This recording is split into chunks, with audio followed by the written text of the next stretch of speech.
Now here is a formula chart that demonstrates how finite verbs adapt to different tenses and subjects, allowing us to grasp their nuanced variations. Make a note and keep it handy all the time. Hello everyone, hope you all are doing great. Today we are here to unravel the secrets of two essential elements that shape the structure of sentences, finite and non-finite verbs. But first, let's quickly recall the importance of verbs. Verbs are the words that tell us about the action of a person or a thing. It is the most important part of a sentence. Why? Because there can be a sentence with only a verb, but there can be no sentence without a verb.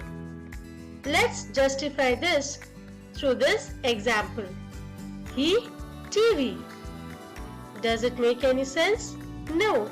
And you can see that there are no verbs here. Now, if you insert these two verbs like is as the auxiliary verb and watching as the main verb, is it making sense? He is watching TV? Yes, it is making sense now, right? So we can say that there can be no sentence without a verb. Now coming to this word come. It's a single word, it's a single verb, and it's a sentence by itself. How? If you just cry out he or TV, will that make any sense? No, not at all. But if you cry out come, will that make sense? Yes, it will make sense because it's conveying a complete idea from you to the listener, right? Similarly, come, sit, two verbs together making a meaningful sentence, right? So we can conclude that there can be a sentence with only a verb or two. Clear? Now it's time to start our exploration. Let's start it with a sentence. She loves to read, immersing herself in magical words. Remember, this sentence serves as a doorway into understanding finite and non-finite verbs. Notice the words loves and to read. These hold the key to our discussion today. First, let's comprehend this sentence by breaking it down. We have the subject she, the verb loves, and another verb read. The verb loves tells us about the action in a specific tense. Here, simple present tense. While the verb read indicates the base form showing the purpose or intent behind the action. Now let's make a few changes in the sentence. The person, number and tense. And ensure that you are noting them down. Okay? So here goes the sentences. She loves to read, immersing herself in magical words. I love to read, immersing myself in magical words. And they loved to read, immersing themselves in magical words. Now, what did you observe here?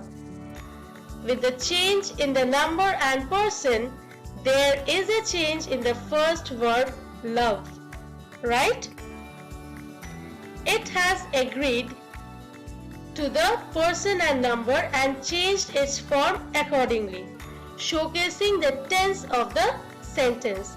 And this kind of verb is called a finite verb. I call it adjusting verb. Remember, I call it adjusting verb.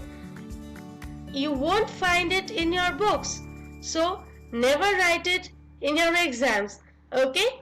This is just a cheat word to remember the function of the finite verb.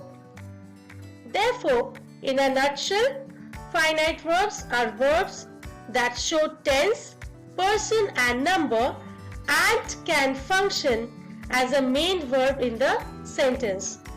For example, in the sentence, she sings well, sings is a finite verb because it agrees with the third person singular subject she. While working with finite verbs, you need to remember that there cannot be any sentence without a finite verb.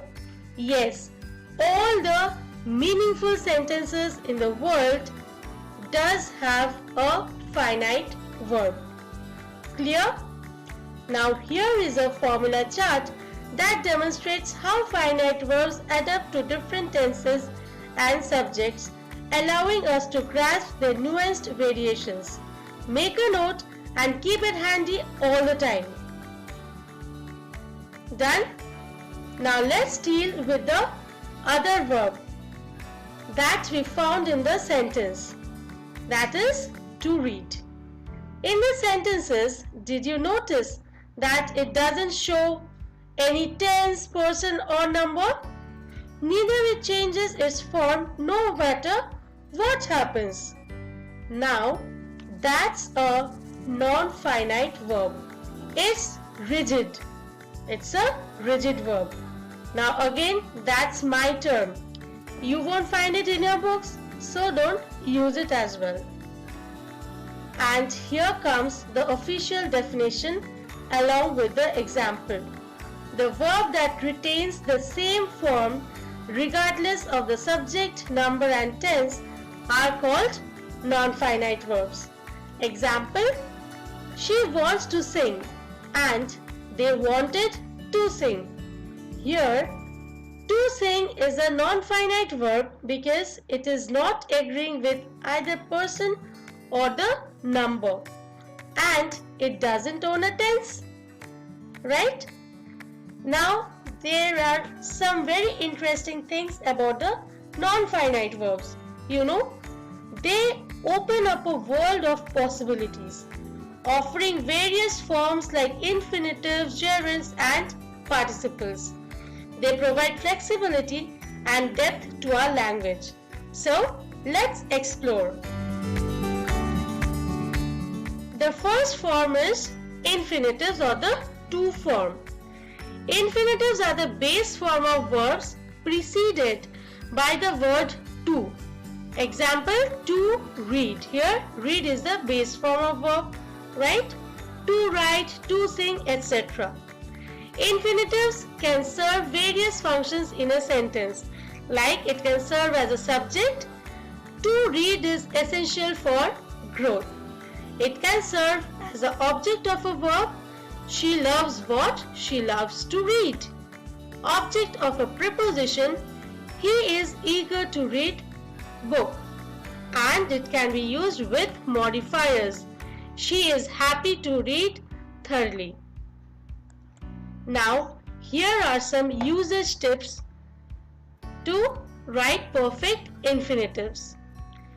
Infinitives are often used after verbs like want, need, hope or plan. In the previous slide, we saw that it is preceded by the word to. So, here are the exceptions. Okay? Here the word to is not going to precede the words. Here to is going to follow these words. Want to, need to, hope to or plan to. They can also be used without to in some cases after modal verbs like can, could, will and shall. So there will be no to before or after this modal verbs like to can or can to could or could to will or will to, and to shall or shall to.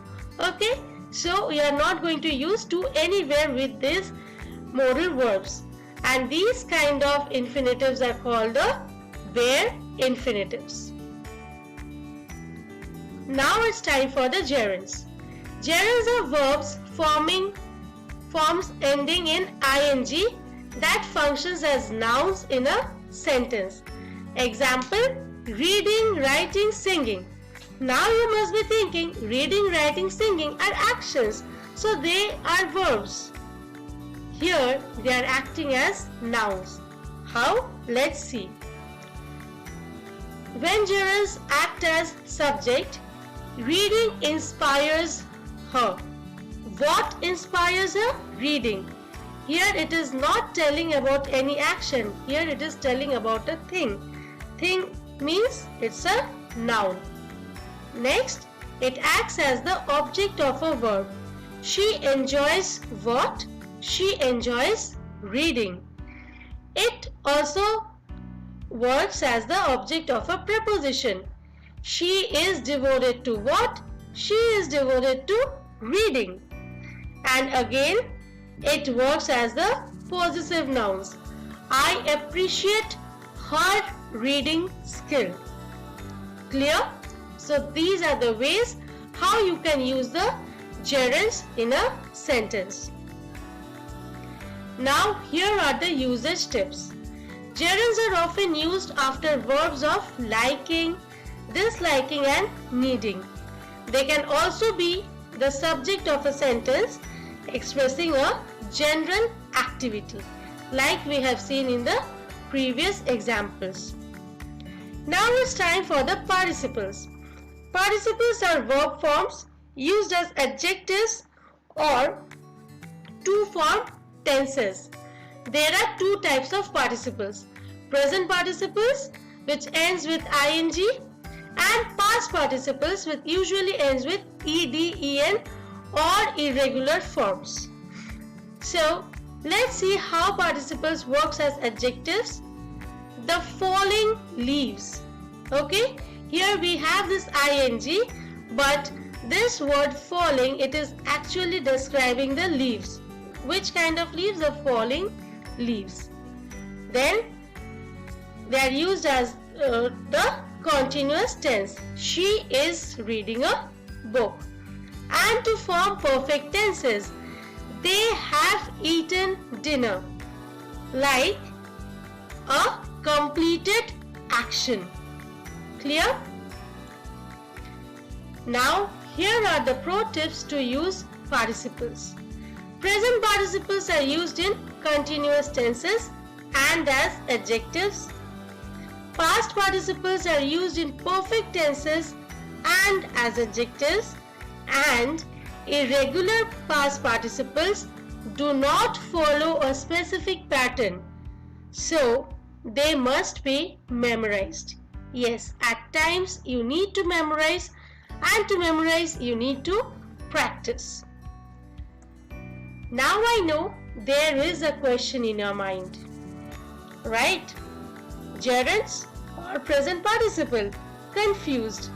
No worries, all your confusions will vanish in the next episode, in which I have curated a lot of interesting aspects like my favorite hacks and tricks, real life application, common mistakes and practice exercises. And to get the notification, subscribe now. Happy learning. Stay tuned. Take care.